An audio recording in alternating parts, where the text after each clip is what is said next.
Welcome back to the Belonging Place, where we talk about community, belonging, and connection. And I'm really excited to have my longtime friend, Jen Marco. And we just were talking before we started this podcast. I think we're like a few decades, maybe. Do you remember our meet cute, like when we met?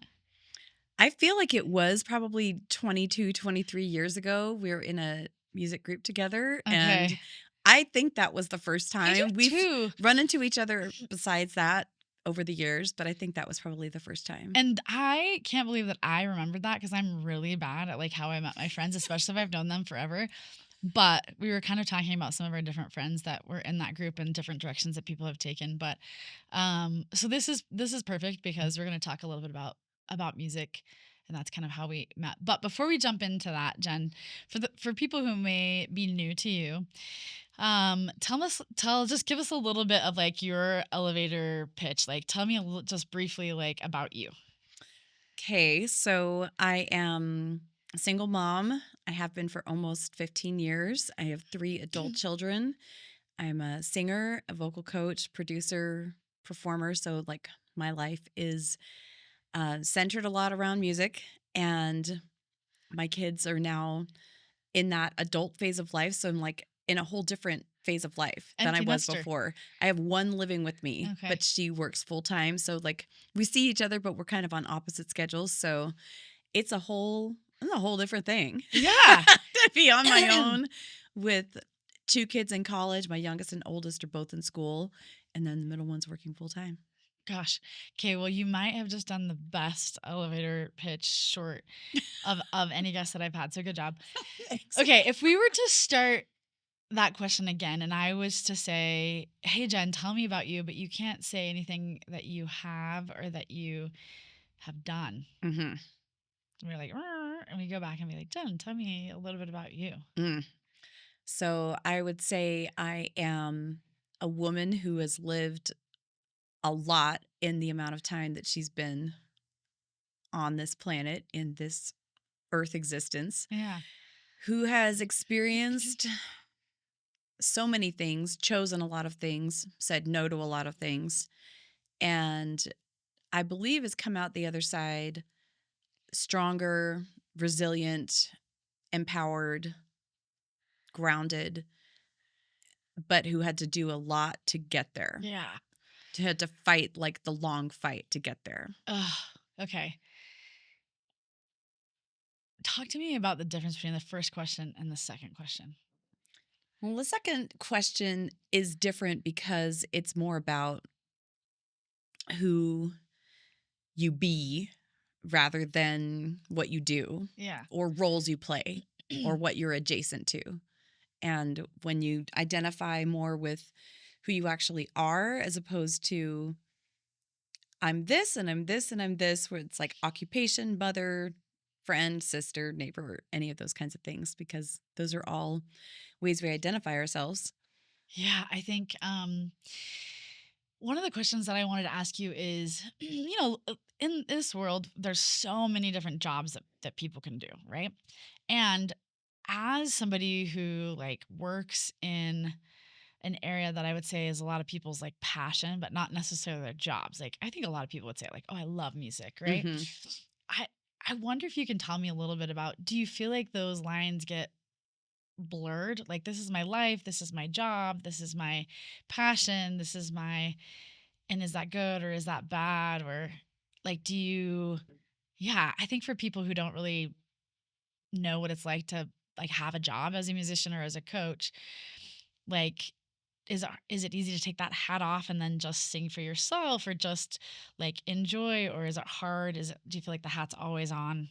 No, Yeah. no. I feel like I have a good work life flow. I wouldn't even say balance, I'd say harmonization, Yeah. synergy. I've been doing it for so long, and it's like what I always wanted to do Mm. since I was a small child. It was the thing that I thought, this is what I'm going to do with my life. And I did Yeah. study something different in college because I thought it was practical, but didn't wind What'd you up study? actually political science and Oh, history. really? hmm Okay. Yeah, I did a double major, which was A lot. Yeah. A lot of reading, a lot of construction and deconstruction and all the things. But then just, yeah, didn't wind up using that at all. So you say when you were little, like how young were you when you're like, oh, I think music is for me or singing or I don't know what you said, but 2, 3 years old. okay. Yeah. You were one of those just like Yeah. passionate Yeah. singing. If you're at a non-denominational Christian church and you can sing, they will put you up on a stage and have you sing alone as a small child. Okay. And And did you have like wind in your sails, like people around you that were supporting you that were like, yeah, you can always do this? Or was this something that you had to really like do yourself, had to like put one foot in front of the other, or maybe a combination? I don't it know. was both. Yeah. It was both. I had within my own house, I had both support and criticism in the same household. Yeah. So I had, parents that put me into music lessons when I was really young, which was great. I'm really thankful that they did. I started piano when I was about 6 Mm, and super thankful that they had me do that. And then I was in little choirs and little singing groups and things like that from, 6, 7 on. I was the youngest kid in my class. So that was a way to have some community and it did a lot of stuff at church, a lot of okay. stuff at school. I went to Christian school almost my entire life. Okay. So they do lots of performances, devotionals, things like that. Yeah. So, yeah. Okay. So one of the questions that I have for you is what was one of the toughest obstacles you faced as a performer, as a mother, as a you fill in the blank, and how did you like get through that? You particularly said one of my most favorite words and one of my most favorite things about you when you introduced yourself, saying that you're very resilient. I Hmm. think resiliency comes at a cost of something else. So I wonder if you look back on your life, if there's any particular like difficult obstacle or something that you're like, and you could walk us through a little bit how you came out the other side. So I grew up in a home with two alcoholic parents Okay. who had converted to Christianity and raised us, but we're still alcoholics. Mm, And so that created its own foundation of worldview, belief about myself that I really had to battle within to establish something different than what I had been told or what I'd experienced, or see it through the lens of, okay, some of the things that were said were from people who were intoxicated or people who were depressed or people who were using substances as a crutch. And because they were also new to the faith that they were in, they believed in the whole spare the rod and spoil the child kind of a thing. okay. So we were raised Wow. with a lot of discipline. And sometimes the discipline was really harsh and it was sudden. It was like in the moment that there was hitting, yelling, spanking, things like that. So as a young person, my worldview was largely shaped by these experiences. Yeah. And Trauma. so, yeah. And so in the alcoholic family, everybody kind of takes on a role and we call it the family dance.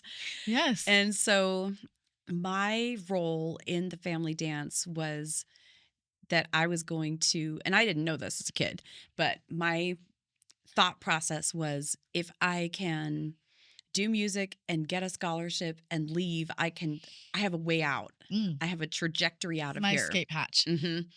So I never really got into drinking and drugs and all the things because I saw what that created vicariously and opted to do music instead. Yeah. And I graduated high school when I was 16 and took a gap year where I worked and also worked as an accompanist. Like I was already a professional musician when I graduated high school. Okay. So I knew if I can just do these things, get the grades, get the scholarship, whatever, then I can leave. Yeah. And so I did.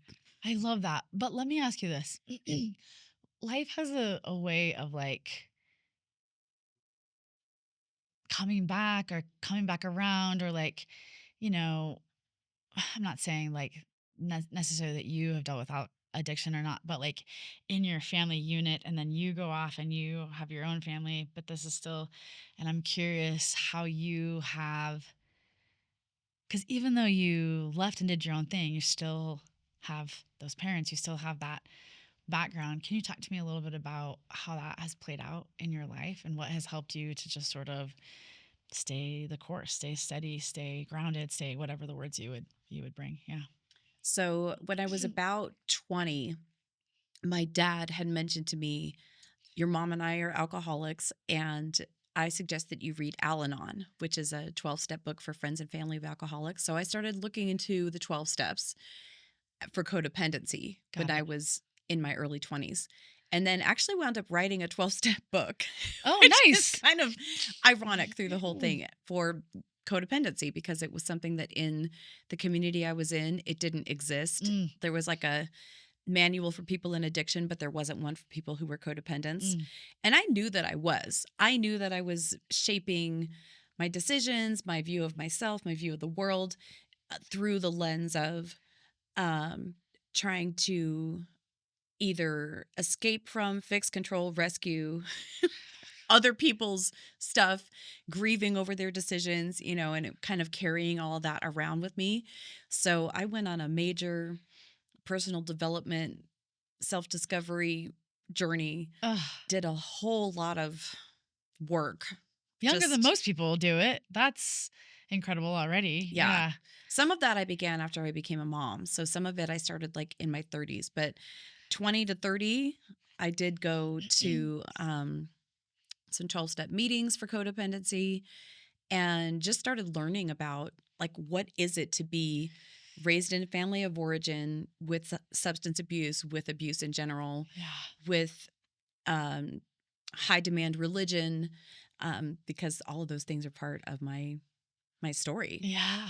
In addition to being a highly intelligent and gifted child Yeah. who was musically talented and also really bright, Yeah. and it had its And own an empath. weight to carry. We're going to Yes. talk a little bit about this, but not just high EQ, but like also high IQ. I mean, but also EQ and sort of resonated on like a spiritual slash, what do we call this? Empathic level of thinking and interacting with the world differently than maybe those who were around you. Um, how, what, around what age, or like when did you start to realize, like, even know about the word empath, or like that you sort of vibrated in this space that like maybe everyone didn't? When did that start showing up for you? I probably heard the word the first time when I was in my late 20s, Okay. I would say. I think before then, like 70s and 80s, these weren't terms we were hearing a lot about. Totally. Therapy wasn't really a word that people were talking about. Like, we were, my parents were from the boomer generation. And so a lot of stuff was kind of like, kids are meant to be seen and not heard. Like, we were given space to be heard, but also could only express certain things. Totally. So we kept a lot. Well, and people didn't talk about emotions or feelings at all. So if you were a deep feeler, you had to sort of, to survive, probably, right? Like, well, Mhm. you had to sort of stuff it down, or if you did express it, it was sort of not seen as healthy or okay, right? I expressed it through music. Like, I would practice piano, and that was a big way to like at least have some way to kind of get what was in my head out Yeah, into something. Creative writing, did a lot of that. Like, would write stories with my younger sister I love and that. songs and things like that. So didn't really know like, oh, this is how we're trying to express what we're going through. Yeah, It was just known, I think, in our household that like if there was something we were going to be doing that was seen as an acceptable way to be creative, that was a way yeah. that That we was could do it. that was okay, and this was the way to do that. Yeah. So when you sort of heard this term or came to understand this in your 20s, what did that mean to you? How did that impact you? What did you do with that? Oh, wow. It was quite the revelation for sure. I started having real consistent downloads, insights. Like I could walk into a room and kind of pick up on what everybody was feeling. Like it was a blessing and a curse at the same time because sometimes it would create a lot of overwhelm because there were certain places like Walmart that I would go into and feel like, oh, I feel so drained afterwards. Yes. And there were other places I would go that would feel really light, joyful, happy. And yeah, it was very interesting. Like if I traveled someplace and I would leave Utah and go someplace else, I would feel different energetically than when I would come back. Yeah. And so I was like, what is that? Is it because of the air, the elevation? Is it me? Am I projecting? Or is this actually something that I'm experiencing on a soul deep level that I now have to kind of reckon with? And I did some energy work with you years ago, and I'm curious, I don't know, is that something that you still do? Is that something that you decided to do because it resonated with you? I'm just kind of curious about, it's one thing to be an empath and to feel, and it's another thing to like do, like help other people in the journey or do work in that. I'm curious if you can share a little bit about that journey and where that came from. And I originally started learning about it for myself. I wanted to learn, like, how do I take what I'm experiencing and find ways to live with it, like, on a day to day basis, experiencing the way that I feel around other people, the way that I feel with music, as a mom, just all the things. There was just a lot that was going on. And I yeah, was like, I really want to know how to exist in this environment that I'm in and make the most of it. And so I learned initially for myself and then realized, like, oh, I have a gift with this with other people. So do I still do it? I would say that I do through coaching, but it's not in the traditional like energy work got it. package. Yeah. It's just that like when I hear people sing, I can feel energetically like what's going on with them. So then can direct the session Yeah. towards something with that in mind. Um, Kind of in the realm of just like your feeling of people and like soul to soul and just so your the energy that flows. I'm curious, Jen, what is a belief that you used to hold about yourself that you now see differently? Mm. So I would say an old belief that I had was actually about belonging, feeling like, oh, I don't belong Okay. because I felt like, oh, a lot of odds are against me here. I am single. I'm a single mother. I'm a person that lives in Utah and is not a member of the predominant religion that's in Utah. I have a big voice in a place that, at least when I got here 26 years ago, the way that everybody wanted to produce me in the studio was like, can you be lighter and sweeter Less. and smaller and breathier and all the things? And so I used to really feel like, oh, I don't know if I belong and what do I do with that? And then that shifted completely, which was really fascinating. I don't know if part of it's age and just experience and wisdom, but I shifted from being in the place of trying to belong to moving into a space of just knowing who I was and that my hope was that other people would feel like they did. Okay, so this is one of my favorite things about you through the years when I've seen you is that, like, obviously, this podcast is called The Belonging Place. This is the subject and topic that I just want to talk about forever and ever and ever. How to create what I call wells. Um, in the olden day, in the scripture day, like everyone gathered around the well. That was the life, that was the water, that was where romances happened. That's where people found sustenance. I think in life you can be both and or a will like a well builder, or you can like come to the well, right, of Hmm. others. And there's that in between too, where maybe you're helping to build a well and all this stuff. But it sounds like I watched in your journey, and I watched that, and I think so many people can relate to, um, being too, particularly women, I think, to being too much, right? Like, oh, you're too much of whatever it is, loud voice, actions, what you want to accomplish, your dreams, whatever, and being in places where people are just like, I need less, right? Mhm.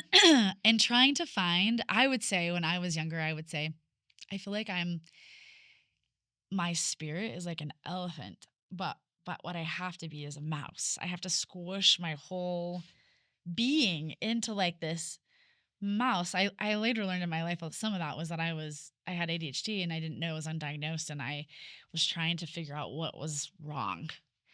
And now I don't think like so much about like what was wrong, but I just didn't have my people, I didn't have my skills, I didn't have my space, right? Talk to me a little bit about, I mean, you kind of skimmed over this, but you have spent a lot of time and intention.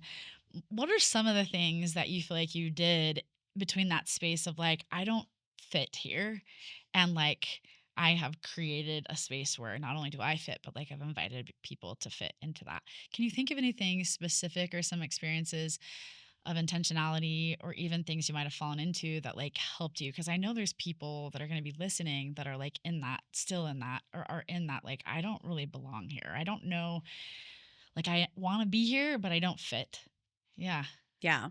So I had to start to look at the narratives of what am I even being fed Yeah. with what belonging is, and what it is to be a woman, what it is to be a woman in Utah, what it is to be a woman in the predominant religion, what it is to be a woman who sings in that space, just all of the things. Yeah.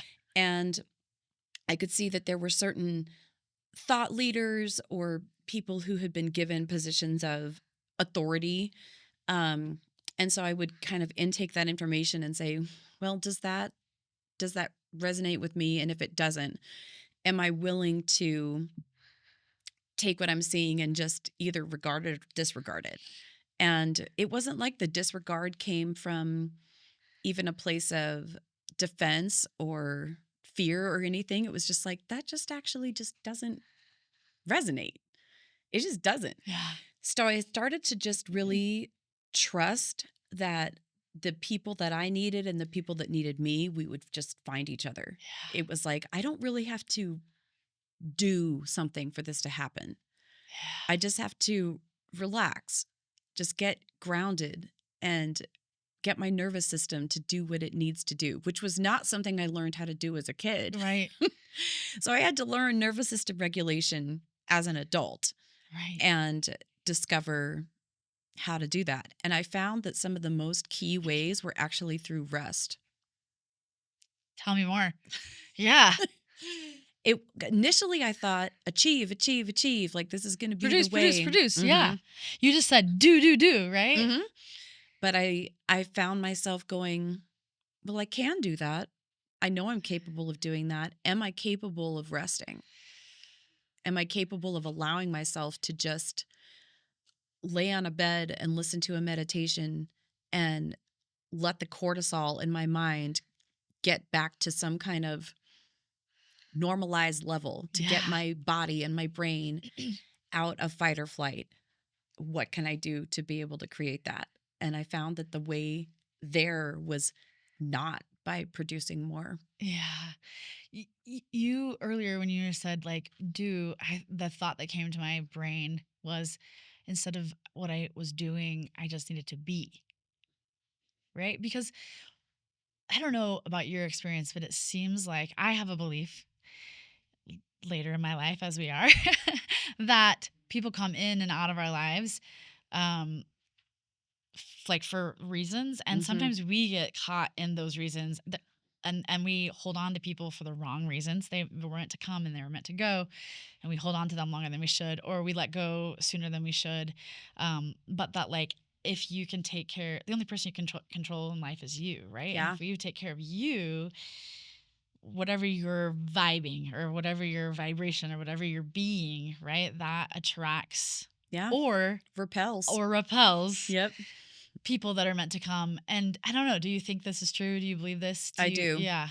I do. I And think how that's has very that served true. you in your life as far as that, like, when you said, "I just stopped producing and I just started resting," like, what did that do for you?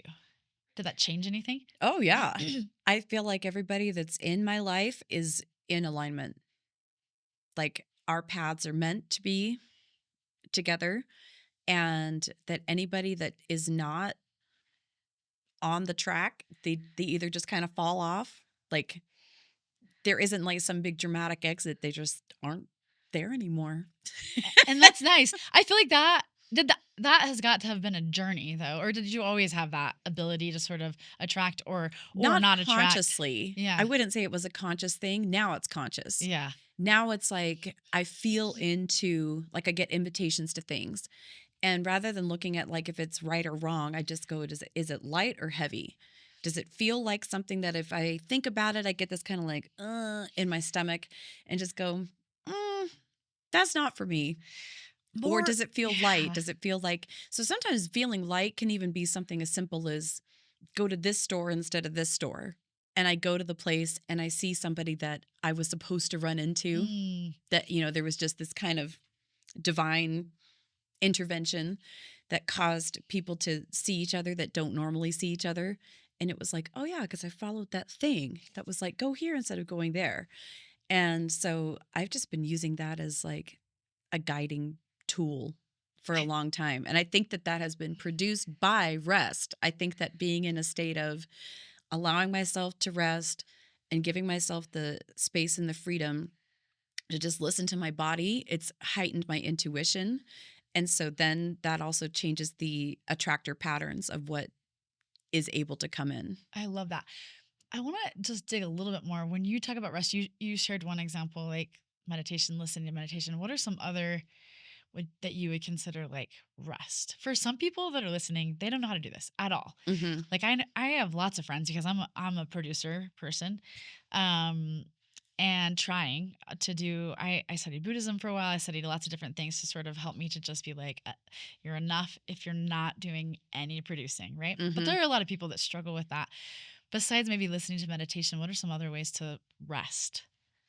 Sometimes it's resting from the social battery output, like purposefully staying home, putting my feet up, watching something that's kind of mindless, Hmm. that doesn't require a lot of thought. Yeah. Turning on like an old movie that I know really well already and it's just kind of familiar. Don't have to think about it too much. Journaling is kind of a rest process for me. Listening to music, taking an Epsom salt bath, napping, Yeah. getting extra sleep, doing yoga nidra. That's something I've made like a daily practice because it just is a conscious way to like shut everything else out, lay down, listen to a little body scan thing, and take purposeful time. Mind, body, spirit. Yeah. Yeah. Yeah. And resting too, also from um, overthink, resting from the thoughts that would run through my head before of opinions of family and opinions of whatever might have been kind of coming through at the time. Right. And now I just don't really attract a lot of opinions coming into my inbox or texts or from people. I love this. Just has kind of stopped, which is amazing because I think because I stopped thinking about it, I stopped attracting people feeling like they could give input that was unsolicited. I love this. I actually um was like thinking one of the questions that I wanted to ask you was basically as a person who's sort of out there because your job, your passion, whatever is out where people can sort of like have opinions. So, like as a person who, and then talking a little bit about your family, and then I know a little bit about some of the relationships that you've been in, but I imagine there has been plenty of, as we are as humans, critical feedback or criticism. How do you, as someone who has chosen to sort of expose yourself, right? Both professionally and otherwise, like talk to me a little bit about that process, and has that changed over the years, your relationship with criticism or critical feedback? And like, yeah, how have you managed that? Because that's one of the things that I have watched you do kind of on a stage in front of people. Like you've let people in, whether it's Facebook or other things. And I've been really impressed about that. But I'm curious, yeah. I rarely receive criticism. Oh, I okay. hardly ever do. And I don't know exactly what it was that changed that.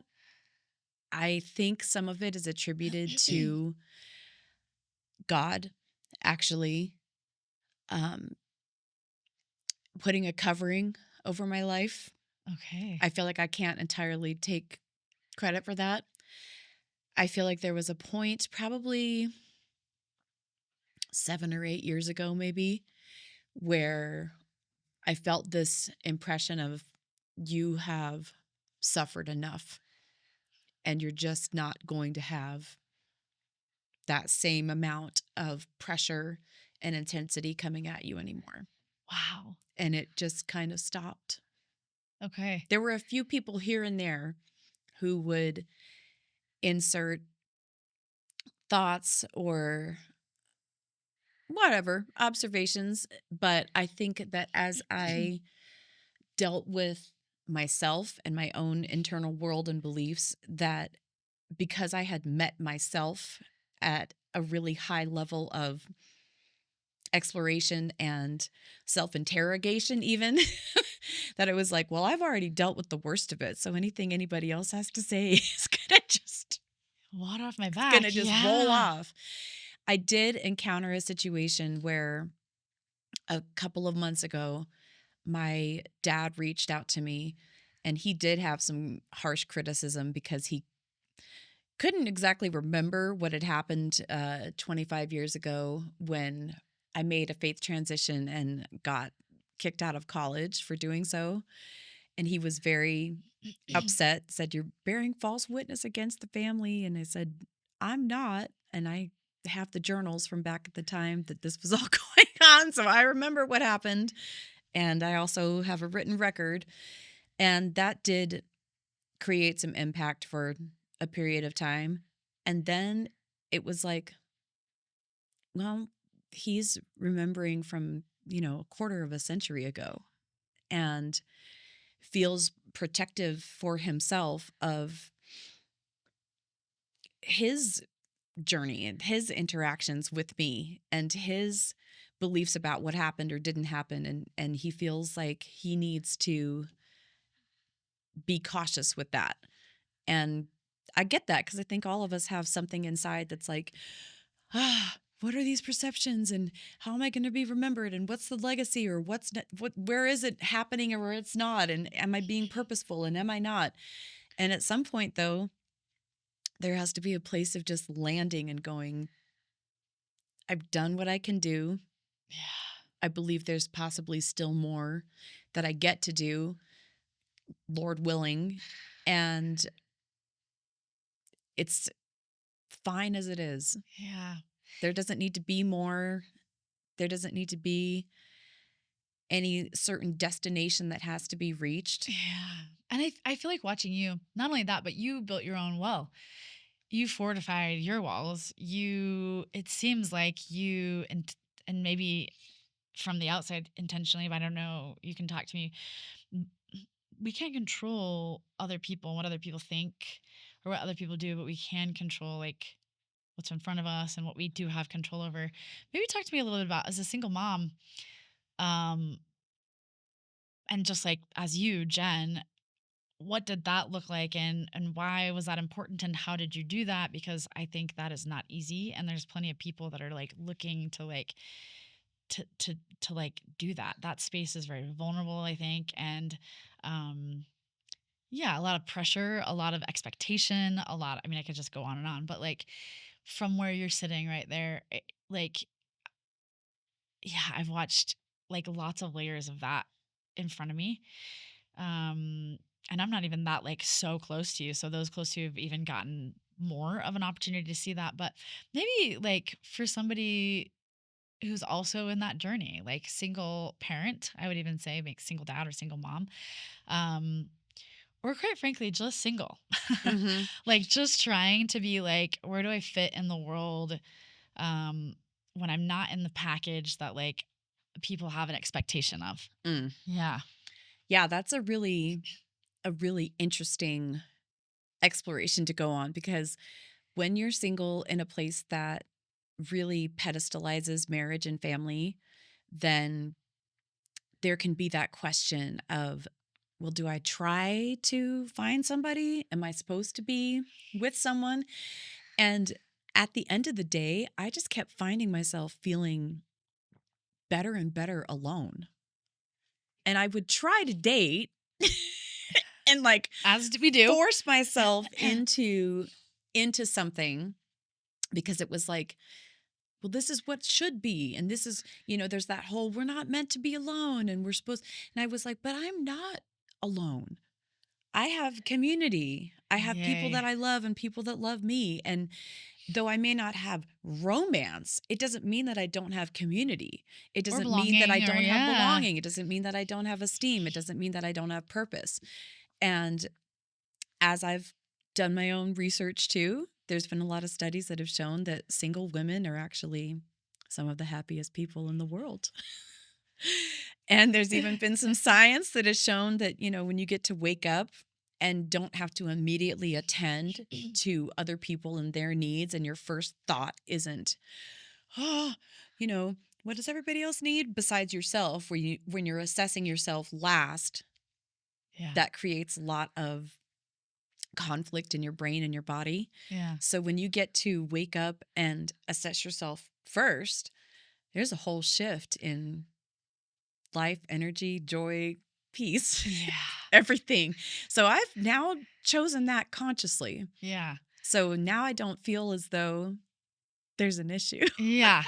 Which Like there wasn't, right? but there was before in my head because Yeah. I had thought, oh, if there's something amiss because I haven't met the right person. And then I started to look inward and say, have I met the right person? Amen. Have I met the right Yeah. person? Have I met me and really found who she is? Yeah. And it hasn't been, I'm trying to meet me so that eventually I can meet the right he. Mm-hmm. That was not the aim. I realized that's a lot of people's stance is like, I'm in a waiting room and they're thinking, if I just do da da da da da da da, then this will happen. Yeah. This will result in Get this. out of the waiting room. Yeah, I don't feel like there's a waiting room. I'm just being. And I'm not even being in the space of like, oh, well, if it comes along someday, I don't even operate there. That's not even I part of just my love this dialogue. so much because I want to say to people, I just want to pause because I'm also obviously very single and very happy. And not necessarily one because of the other, just like both exist, right? Yeah. Both of those dichotomies. That like being in the waiting room serves nobody. Does not serve Mm-mm. you, does not Mm-mm. serve your future potential if you want to say out there partner. Doesn't serve the world, doesn't serve we're both faith-based people. It definitely doesn't serve your purpose, right? Mm-mm. Of where you are and who you are. So anybody in the waiting room, just like know that like I think it's okay for a time and a being to like sort of like try to figure out, what do I want to do? I'm in this sort of liminal space in my life right now, and I'm like giving myself grace to just like be in the unknown. But long ago, I was like, I'm not waiting for some story or something. I'm going to create and be and live.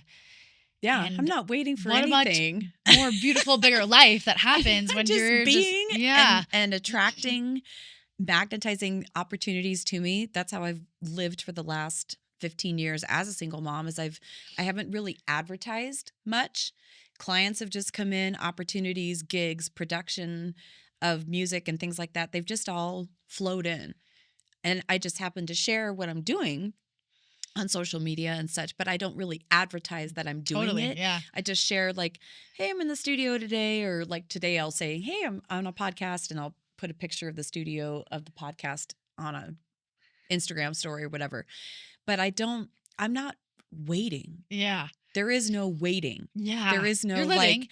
and I'm not even like preparing. I'm just being me, and that's it. Yeah. That, and it's like there's just a period at the end of that sentence. It's Yeah. not I'm Because some being people are me like, till so that some I can Nope. find somebody or I'll be No. me. Yeah. No. I, I've already experienced what it is to love and be loved, which I'm thankful that I have. I created 3 children out of that experience, and I don't really expect to have that experience again yeah. in this lifetime. If I do, then we'll revisit that on another podcast Yeah. at some Bonus, point. as I call it. It's a bonus. Yeah, but If I it's get that, then hopefully, well, you'll align with a partner and you guys will walk through life, but like you're already whole and enough and everything as Yep. you are. I want to kind of go back to you um, as a mom, whether you go back to when you're married, when you had your kids or not. And I want to talk a little bit about, I'm a therapist and you just talked a lot about like intergenerational trauma and also just like cycles of addiction. We didn't hit a lot, but we just hit a little. But since you opened that door, can you talk to me a little bit about what it's like and what it feels like for you to like um live through that, see that, make choices, and then internalize and like decide how you want to parent or the mom that you want to be, because we learn from our parents. They model to us, right, the good or the bad of what they brought it from their lives, right? So Mhm. here you are and you have an opportunity to do it like your parents did it or do it not like your parents did it or whatever.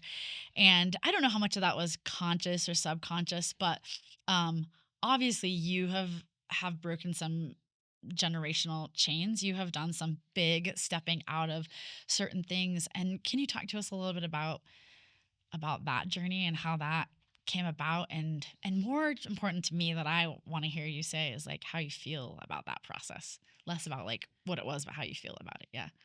The way I feel about it is that it is nothing short of miraculous. As soon as I had my first child, something instinctively in me took over that I don't know what the source of it was.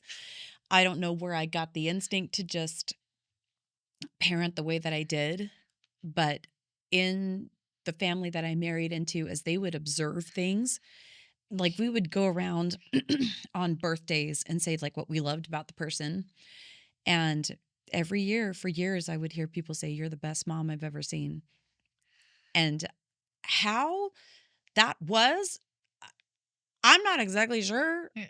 but something, I think my empathic ability and intuitive ability would kick in so that when my kids were asking, like, for example, my 2 daughters were maybe 3 and 5, and they're looking outside at the snow and saying, "Can we make a lemonade stand?" And it's snowing outside. And so, initially as a mom, you probably just say, "No, it's too cold and we're not doing that." But I took them over to the window.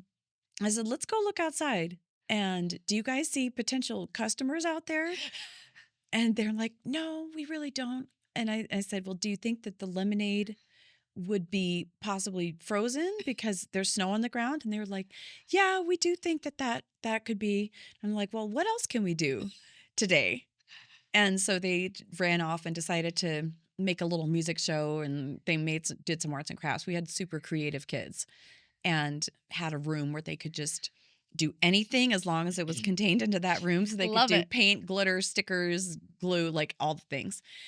And as I reflected back on that later, I was like, yeah, that's not how that would have gone in my household growing up. That would have been a completely different type of answer. So things would just come to me like in the moment that I Yeah. was like, But I don't know where this is specifically coming from, the but ability to what would you call that? When a kid's like, I want to do this, and instead of being met with no or stupid, look at like whatever, they're met with what? What would you call that parenting ability, or what would you call that type of loving your kids? I think it was just being the mom that I wish I had had. I think that was maybe the number one approach to parenting, whether it was conscious or unconscious, because I would kind of go to bed at night and I would think, um, am I creating something different than what I grew up in? And I knew that I was. Yeah. And how did you know that? Like what did you see in your kids or what did you see in your home or whatever that helped you to know like, okay, I'm doing it differently. Because the energy was different. Yeah. There was peace in the household. Yeah. I was not in fight or flight like I was as a kid. I wasn't in the house of cards anymore, where it was like you gauge how's it going to be when they come down the stairs, Mm. when they come out of their room. What's going to So happen? safety, you created a lot of A lot of safety. safety, a lot of, um, there was a lot of laughter. There was a lot of creative expression. There was a lot of uh, conversation. There was a lot of, Vulnerability, I'm guessing. Like your kids felt safe enough to tell you who they were, who they are, their feelings, their emotions. They mm-hmm, could be open with you. mm-hmm, Yeah, yeah. And they were really smart. they are. Yeah, but like as little Yeah. ones, they were really smart. Yeah. Like they spoke in sentences early, they sang early. Like there were, not to like say that, there's a comparison or whatever, but I could see early on, like these are bright and intelligent beings. Yes, they are children, but I can speak to them as though they are more mature than they are because they were. Yeah. And I would meet them, where Where they they're were at. at. Yeah. Yeah. So even if they were 6 months old, I would talk through the process of like, okay, so now it's about time to get ready for bed. So we're going to do this and this and this, as though they just understood exactly what I was saying. Wow. What a tender mercy. Okay, I want to shift just a little bit. As somebody who has spent a lot of your life producing, and I mean this in a good way, just like putting out energy, putting out love, putting out music, putting energy into second, third generation for like generations of people, then putting out music. I want to ask you this question: what if you couldn't sing?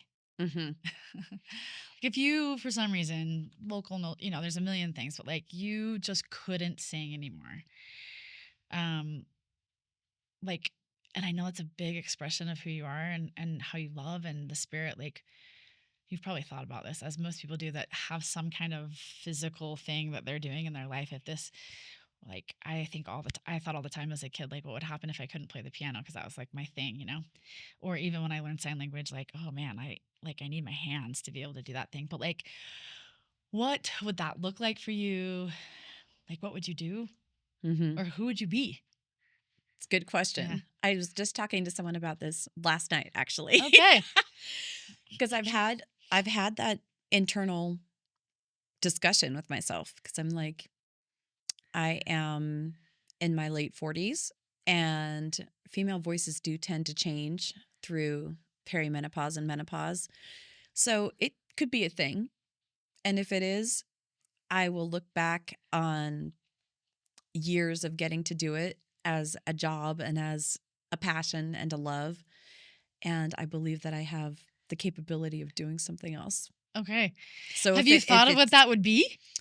yeah, I think I would probably just continue to be in the coaching world in some capacity, probably working with women, with teenagers. Like, I'm not exactly sure. Yeah. I'm not super scared Yeah. of what that could look like or what it would look like. I don't have a thing in my head that's like, you have to sing until you die. Um, I probably could. I mean, my grandpa taught voice lessons until he was in his, late 80s or whatnot. But I don't have a thing that's like, I have to keep going until I make it. Like, I'm not in that kind of a What does that even space. mean? What does that even mean? Make it. Like, can I ask you as a person who performs, like, what Oh would that look gosh. like for you?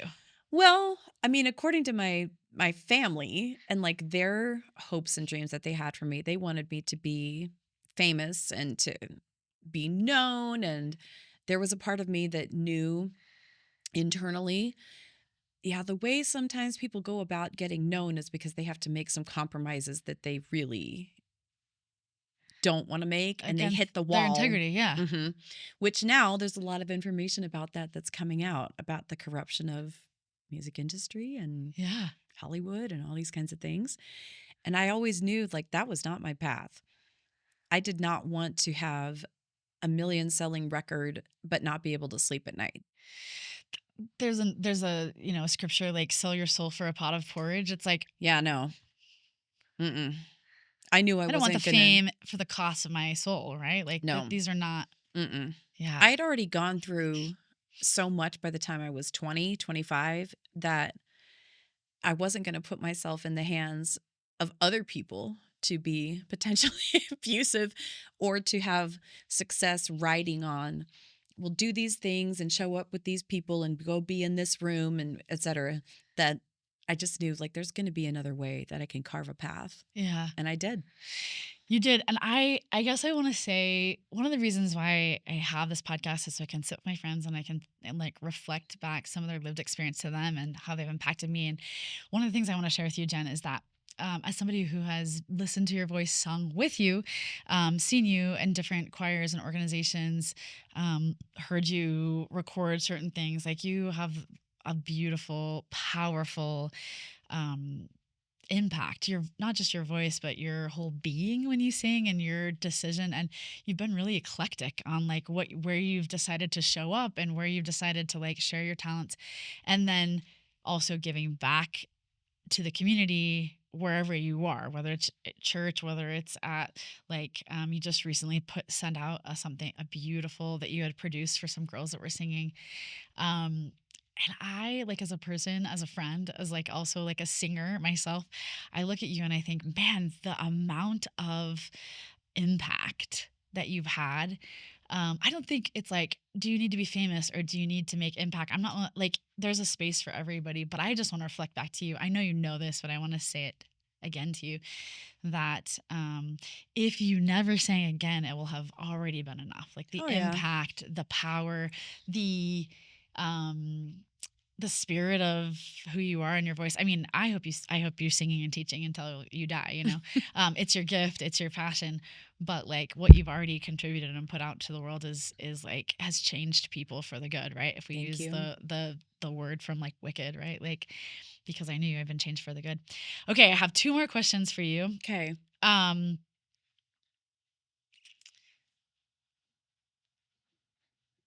Okay, how has your personal belief system or like your worldview shaped your life? So this is kind of a bigger, but like this internal from the time you were a kid, especially you told us a little bit about your home until till we're sitting right here.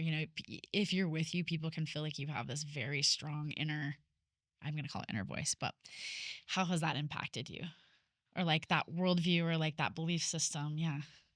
I've always believed in God, like as long as I could remember. And I did do a deep dive of like, okay, am I creating this belief out of what I read and what I heard from, pastors and Bible teachers and Bible study and all these different things as I was growing up?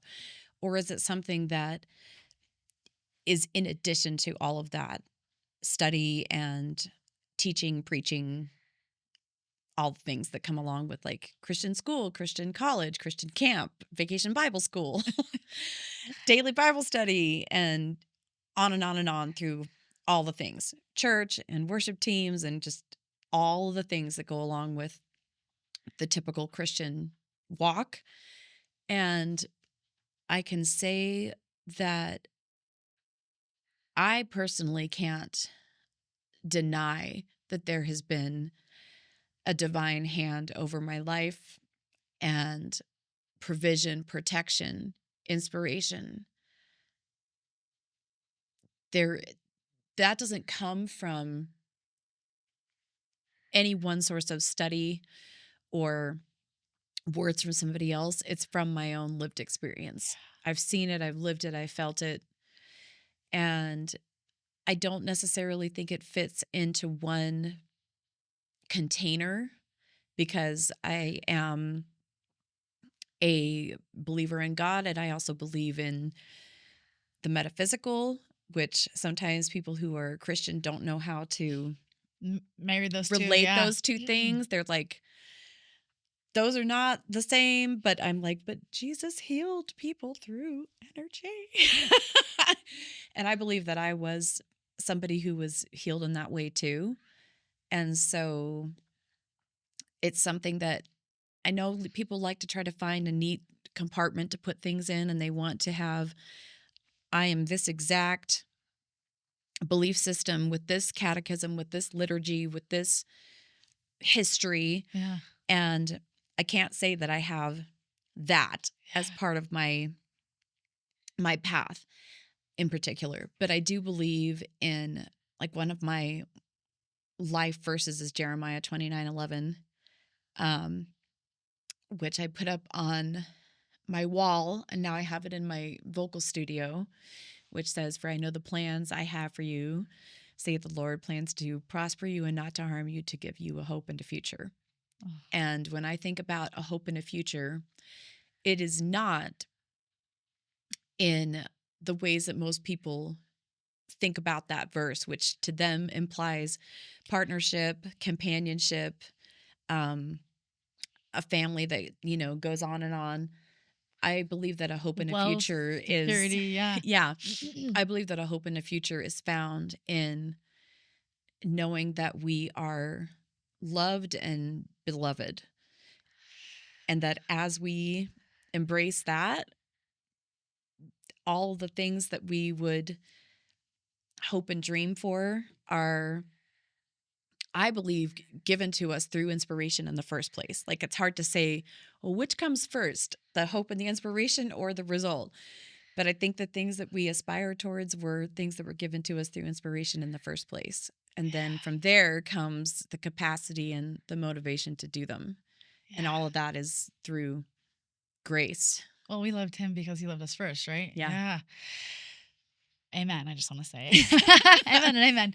That's super powerful. The term that I like use for what you described is to be known. You said to love and be loved. I say sometimes that, like, the thing that's inside of me that helps me be who I am is that I know who and whose I am, but the same like um credit to well, thank you for sharing your faith, and thank you for sharing that.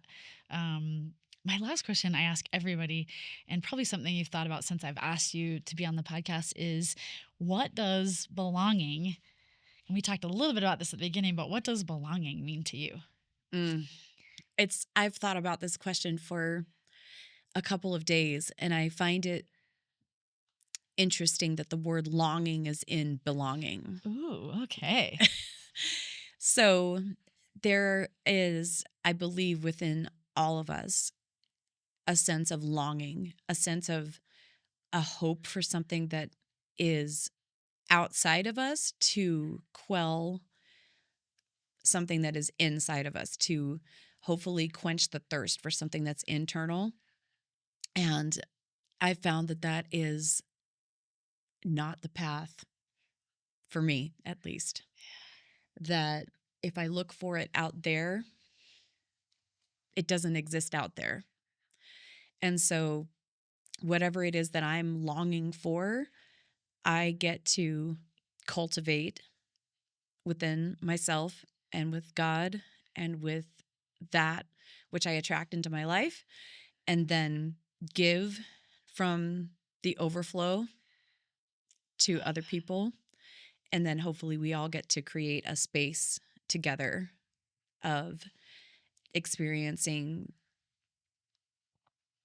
the result of finding peace within ourselves, and to know that there really isn't anything that you can do to belong. Yeah. And there isn't anything that anybody else really can do for us that will end the longing, the thing that we're yearning for, the thing that we've been told to yearn for, which some of that can be debated of whether or not that's even real. Yeah, yeah. It's like, well, where did this even come from? Why is there a feeling that there's something missing? And is it just something that exists because I was told that it should? Yeah. Or is it really something missing? And as I looked back on 2025, one of the words that came to mind as I kind of looked through the year, was lossless, Oh, feeling okay. like there had been a year where there were endings, but it didn't feel like anything was lost. Mm, It didn't feel like there was anything lacking. I love that. And I feel like lacking and longing kind of go together, Yeah. that there's a feeling of like, there's something that I don't have and I need it and I need you to give it to me. And when you have a whole culture and society that are all doing that, then nobody's cup is full Yeah. because everybody's It's coming never from enough. half empty to trying to fill each other's cups up with, what little I have to give and what little you have to give. So that's why I feel like you've got to fill your own cup and then give from the overflow. Yeah. And then the times when you don't have overflow, go back to, what do I need to do? What kind of rest do I need to give myself? What kind of grace do I need Where to do I give need to myself? receive? Yeah. Yeah, being able to receive the peace that passes understanding, which is not something you can get from people. Yeah. Amen. And we try to keep asking people for it, Yeah. and they're like, we're limited with our capacity. They don't necessarily have it within themselves to give. So give people grace. And when they can feel that from you and you feel it from yourself to yourself and from God to yourself, I think that's what actually creates belonging, because then there isn't this barrier of, oh, I don't have grace from you when I'm around you, or you don't have grace for yourself. And people can feel that when you don't have grace for yourself. Yeah. I love that. Okay, Jen, I know you don't announce very much, but where can people find you if they want to be coached by you or they want to find your music or things? So I share the most on Facebook and Instagram. And so on Instagram, it's Coach Jen Nicole, Nicole, and my Okay. first name is just with one N. And Those are the yeah, places. it's like that's the Is spot. that where people, if they want to do voice lessons or things, they can find you? That's the Okay. easiest place. Awesome. We Yeah. will put it in the liner notes too. Okay. Thank you so much for Thank you for coming and having thank you for the me. life that you're living. Thank you. And I feel grateful. Me too. Thank you.